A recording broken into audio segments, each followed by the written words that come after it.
July 6ನೇ ತಾರೀಕಿಂದ ಆಷಾಢ ಮಾಸ ಶುರುವಾಗ್ತಾ ಇದೆ.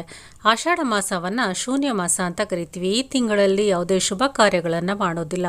ಆದ್ದರಿಂದ ಈ ತಿಂಗಳಲ್ಲಿ ದೇವಸ್ಥಾನಗಳಲ್ಲಿ ವಿಶೇಷ ರಥೋತ್ಸವಗಳಾಗ್ಬೋದು, ವಿಶೇಷ ಪೂಜೆಗಳು, ಶಿವನ ಆರಾಧನೆ, ವಿಷ್ಣುವಿನ ಪೂಜೆ, ಲಕ್ಷ್ಮಿಯ ಪೂಜೆಗಳು ವಿಶೇಷವಾಗಿ ನಡೆಯುತ್ತೆ. ಆಷಾಢ ಮಾಸದಲ್ಲಿ ಬರುವ 4 ಶುಕ್ರವಾರಗಳು ಸುಮಂಗಲಿಯರು ಲಕ್ಷ್ಮೀ ವ್ರತವನ್ನು, ಲಕ್ಷ್ಮೀ ಪೂಜೆಯನ್ನು ನೆರವೇರಿಸಿ ಇಷ್ಟಾರ್ಥಗಳನ್ನು ನೆರವೇರಿಸ್ಕೊಳ್ತಾರೆ.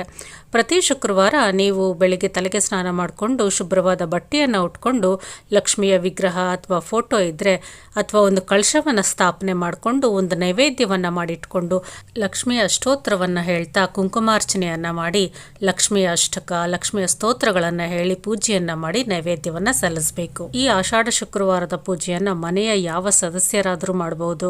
ಮನೆ ಕಟ್ಸೋದಾಗಿರ್ಬೋದು, ಮದುವೆ ಮಾಡೋದಾಗಿರ್ಬೋದು, ಬಿಸ್ನೆಸ್ ಶುರು ಮಾಡೋದಾಗಿರ್ಬೋದು, ಯಾವುದೇ ಕೋರಿಕೆ ದೇವಿಯಲ್ಲಿ ಇಟ್ಟು ಪೂಜೆ ಸಲ್ಲಿಸಿದ